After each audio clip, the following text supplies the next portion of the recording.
Hi everyone, and a very good evening to Dr. Mahaini and my friends. My name is Evie Chow WAI, and today I will be presenting on the topic the role of educational leadership in ensuring quality education for all.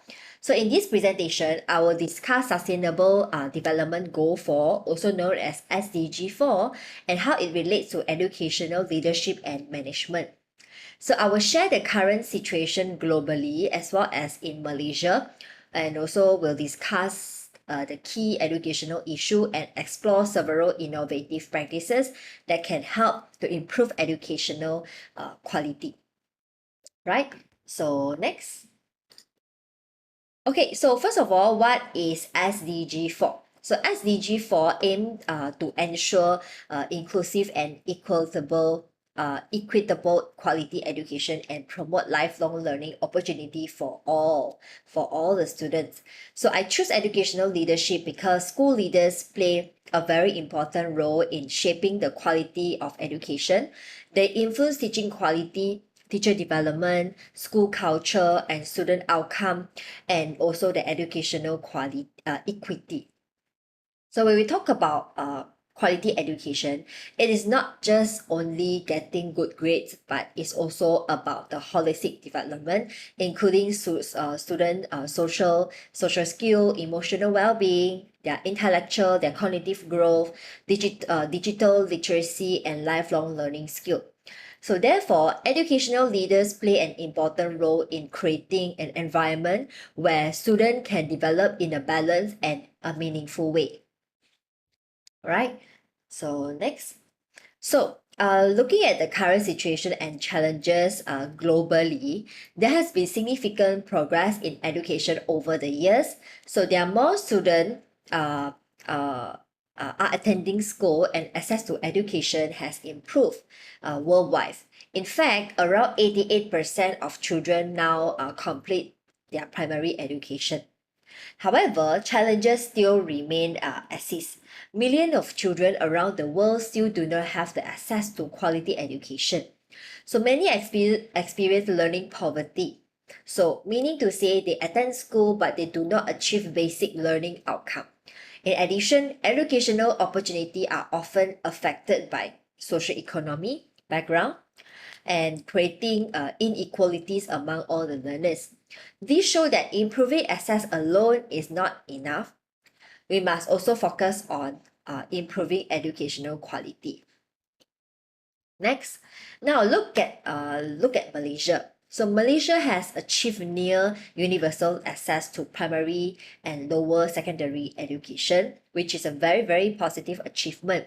So our government also show strong commitment through various educational reform and national education initiative, such as the blueprint. So, however, several challenges still exist. For example, there are differences between urban and rural schools, issues related such as the digital divide, increasing teacher workload, and unequal access to learning resources.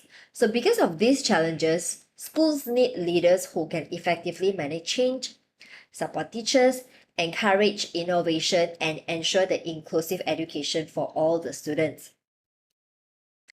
So, although access to education has improved globally and in Malaysia, but some important gaps still remain there. So, for example, educational quality is not always consistent across schools, across different schools. And teacher readiness can be are different, and not all teachers receive the same level of professional support and development opportunity. So as a result, there's a growing need for stronger educational leadership to support continuous teaching improvement and better learning outcome. So this leads to the research problem that I would like to highlight next. So my research problem is, how can instructional leadership practices of school leaders enhance teaching quality to support the SDG 4? So I choose this issue because teaching quality has a direct impact on student achievement, learning engagement, and the educational equity.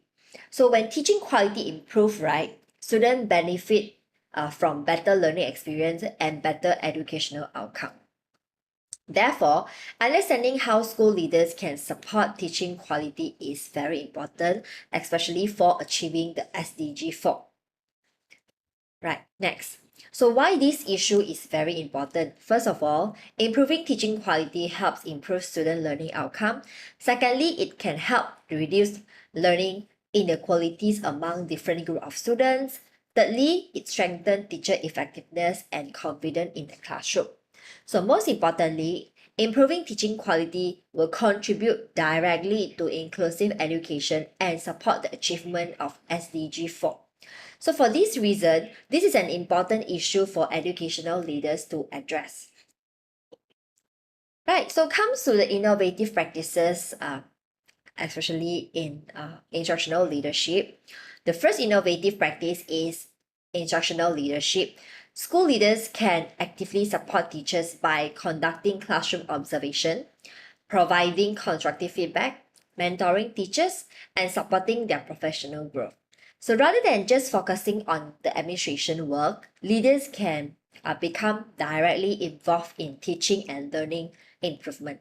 So these can lead to a better teaching practices and ultimately better student learning outcome. Secondly, the second practice is the professional learning communities, or we call it as PLCS. So in the PLC, teachers work together to share the best practices, they reflect on the teaching and discuss solutions to classroom challenges. So this create a culture of continuous learning among all the teachers. As teachers, we learn from one another, teaching quality improve, and school become more effective and sustainable in the long term. Next, the third practice is the technology and digital leadership. So today, technology play an increasingly important role in education. So school leaders can promote the use of learning management system, online teaching training, AI-assisted learning tools, and data-driven for decision making. So these approaches will help increase accessibility for all the students, support personalized learning, and create more educational opportunity for all the students. So for technology, when we use it effectively, that will significantly help to make the education more inclusive and responsive to all the learners' needs. So to conclude that, SDG 4 focuses on ensuring inclusive and equitable quality education for all. Although educational access has improved globally and also in Malaysia, but there are some of the challenges related to educational quality still remain. Educational leadership play a crucial role in addressing these challenges through supporting teachers, improving teaching quality, and encouraging innovation. So the practices such as instructional leadership, professional learning communities, and digital leaderships can contribute significantly to especially to achieve the SDG 4. All right, so these are my references. Okay, and thank you so much for listening.